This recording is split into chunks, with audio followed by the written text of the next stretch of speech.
नमस्कार दोस्तों, पंचऋषि क्लासेस में आपका स्वागत है। हम लोग पेट और उत्तर प्रदेश पुलिस की लगातार तैयारी कर रहे हैं। उस क्रम में मध्यकालीन भारत का इतिहास की एक कक्षा आपकी कंप्लीट हो चुकी है। मोहम्मद बिन कासिम से संबंधित थी और महत्वपूर्ण है। यहाँ से प्रश्न आ जाते हैं, इसलिए छोड़ना किसी भी चीज़ को नहीं है। चाहे भले छोटी छोटी क्लास हो, जिससे कि आप लोग इजीली लिख सकें, समझ सकें, वो हमारा उद्देश्य है। तो आज हम लोग महमूद गजनबी की बात करेंगे, और जो कि अरबों के बाद जिसने आक्रमण किया, तुर्क आक्रमणकारी कहलाते हैं। आज हम लोग उसकी बात करें। तो शुरू करते हैं हम लोग अपनी कक्षा को महमूद गजनबी के साथ। महमूद गजनबी। महमूद गजनबी की हम लोग बात करते हैं। देखिए, ये जो लोग थे ये तुर्क आक्रमणकारी थे। ये कौन थे? ये थे तुर्क आक्रमणकारी।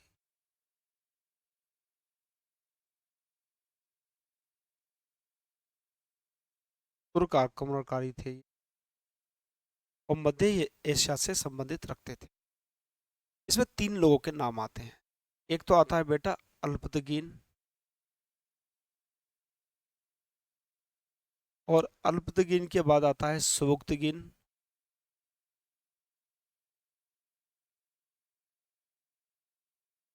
और सुबुक्तगीन के बाद आता है महमूद गजनवी।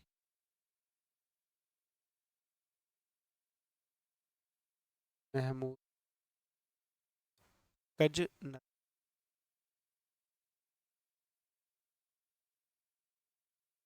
ये जो अल्पतगीन था ये तुर्क साम्राज्य का संस्थापक था। तुर्क साम्राज्य का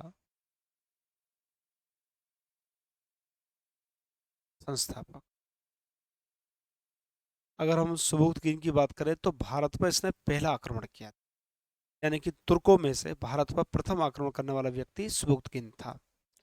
लिख लीजिएगा, भारत पर आक्रमण करने वाला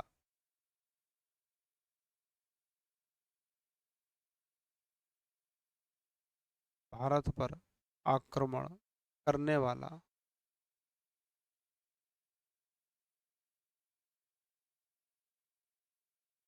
प्रथम तुर्क आक्रमणकारी।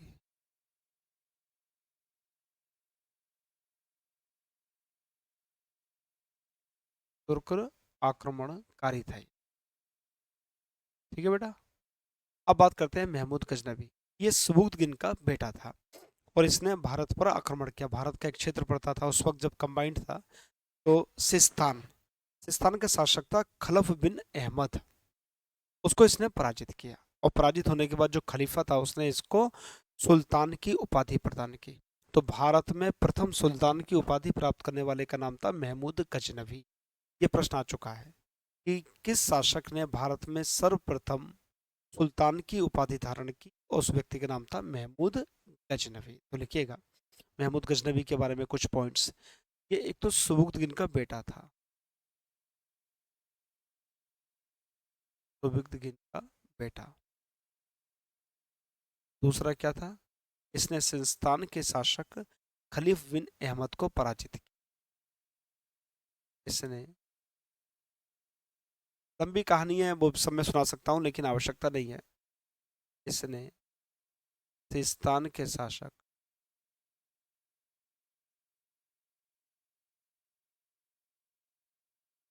खलफ बिन अहमद, खलफ बिन अहमद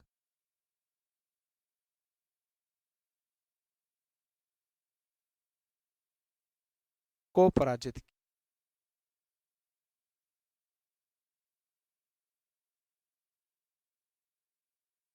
अब पराजित करने के बाद क्या हुआ? खलीफा ने इसको सुल्तान की उपाधि दी। खलीफा ने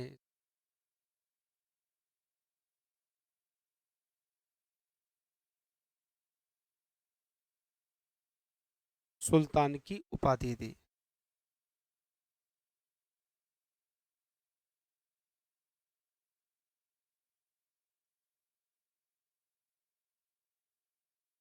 ठीक है। ये पहला व्यक्ति था जिसने सुल्तान की उपाधि धारण की थी। यह प्रथम व्यक्ति था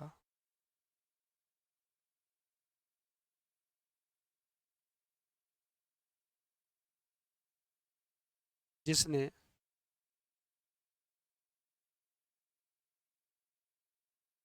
सुल्तान की उपाधि धारण की।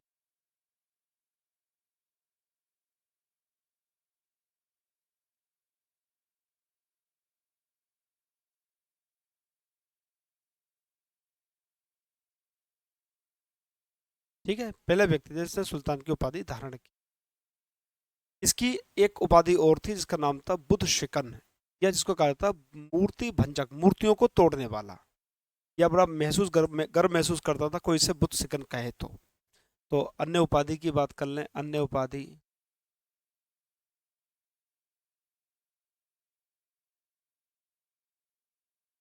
बुद्ध शिकन।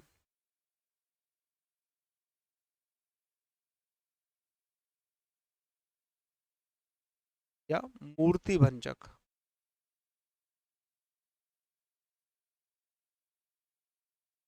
मूर्तियों को तोड़ने वाला। ठीक है, इसकी उपाधि थी बुद्ध शिकन या मूर्ति भंजक। इसने जो खलीफा था उसके सामने शपथ ली थी कि मैं भारत पर हर साल आक्रमण करूंगा। देखिए उस वक्त आक्रमण का उद्देश्य लूटना होता था, साम्राज्य स्थापित करना नहीं था। लूट खसूट करना, लूटना, ये उस वक्त मुख्य उद्देश्य होता था। तो लिखिएगा, इसने भारत पर, इसने भारत पर 17 आक्रमण की।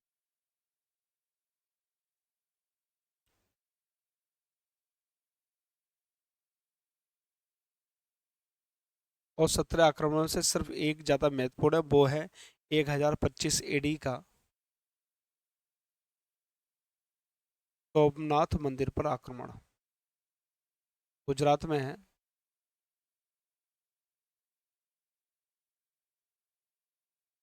सोमनाथ मंदिर पर आक्रमण।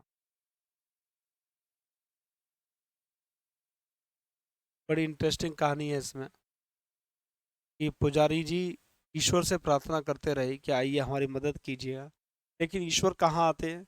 और उन पुजारियों ने स्वयं की भी मदद नहीं की, ये मूर्ति तोड़कर ले गया वहां से। कहा जाता है इसने कि मस्जिद की पहले जो सीढ़ियाँ होती हैं ऊपर चढ़ने वाली, उसमें इस मूर्ति को डाल दिया गया इंसल्ट करने के लिए। तो इसने सोमनाथ मंदिर पर आक्रमण किया 1025 एडी में। सबसे महत्वपूर्ण है, अगर इसके आक्रमण से संबंधित प्रश्न आएगा तो ये पॉइंट बनेगा ही बन। ठीक है, अब जरा इसके कुछ विद्वानों की बात कर लें। एक इसके दरबार में रहते थे उतवी, और एक रहते थे बेहाकी। उतवी और बेहाकी। अगर उतवी की पुस्तक का नाम देखें तो आगे किताब उल यामिनी। किताब उल यामिनी। किताब उल यामिनी। अगर बेहाकी की बात करें तो उसने लिखी थी तारीख ए सुबुक्तगीन। उसने कौन सी पुस्तक लिखी थी? तारीख ए,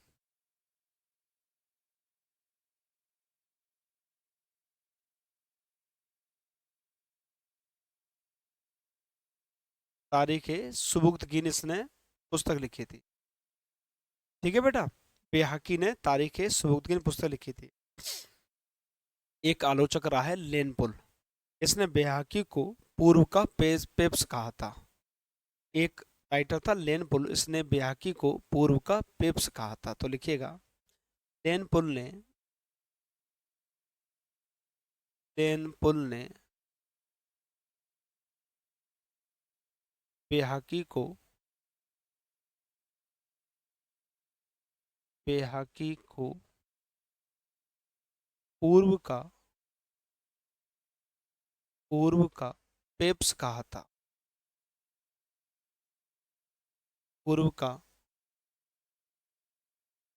पेप्स कहा था। ठीक है, लेनपुल ने बेहाकी को कहा था पूर्व का पेप्स कहा था। देखिए यहाँ से प्रश्न बन सकता है, इसलिए इस बात को लिखना जरूरी है। अब हम बात करते हैं एक महत्वपूर्ण व्यक्ति की जिसका नाम है अल बरूनी। अल बरूनी से संबंधित प्रश्न आ जाते हैं, अक्सर परीक्षाओं में आए हैं, तो आप लोग अल बरूनी को जरूर लिख लीजिएगा। राइटर था अल बरूनी, और इसके साथ आया था कन्नौज आक्रमण के समय। अल बरूनी इसके साथ आया था, कितने, इसके पुस्तक का नाम है किताब उल हिंद। किताब उल हिंद, ठीक है। दूसरी बात है, कन्नौज आक्रमण के समय ये महमूद गजनवी के साथ भारत आया था। तो कन्नौज आक्रमण के समय, कन्नौज आक्रमण के समय, कन्नौज आक्रमण के समय भारत आया। कन्नौज आक्रमण के समय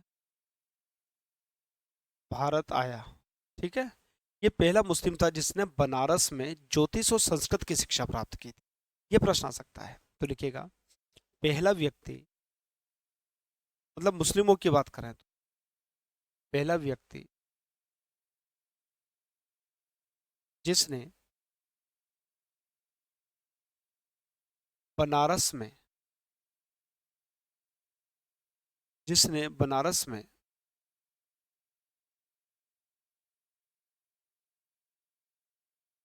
संस्कृत तथा ज्योतिष की शिक्षा ग्रहण की थी। देखिए यहां से प्रश्न बन जाते हैं, इसलिए कोई भी पॉइंट छोड़ना नहीं है। ज्योतिष की शिक्षा ग्रहण की, ठीक है। संस्कृत और ज्योतिष की शिक्षा ग्रहण की। इसने अपनी पुस्तक में सती प्रथा है, वर्ण व्यवस्था है, जाति प्रथा है, इन सब का उल्लेख किया था। और इसने भारत को, भारतीयों को विद्वान तो कहा लेकिन कूपमंडूक कहा। इसने विद्वान तो कहा लेकिन कूपमंडूक कहा। इसने भारत की जाति व्यवस्था, वर्ण व्यवस्था, सती प्रथा, इन सब का उल्लेख किया है। कहता था कि भारतीय विद्वान तो है लेकिन एक कूपमंडूक है, कुएं में रहने वाले एक मेढक के समान है। तो लिखिएगा इसने अपनी पुस्तक में, इसने अपनी पुस्तक में, इसने अपनी पुस्तक में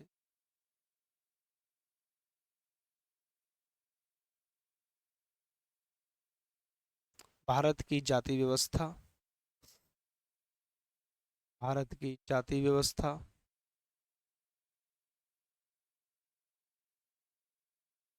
वर्ण व्यवस्था,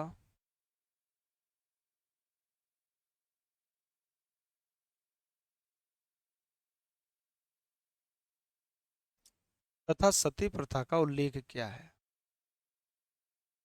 तथा सती प्रथा का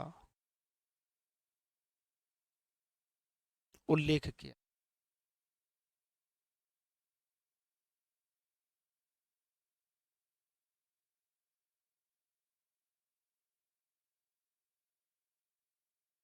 नेक्स्ट पॉइंट लिखिएगा, ये भारतीयों को विद्वान तो मानता था लेकिन कूपमंडूक कहता था। तो इस पॉइंट को लिखिएगा, यह है भारतीयों को, ये भारतीयों को विद्वान तो मानता था, विद्वान तो मानता था,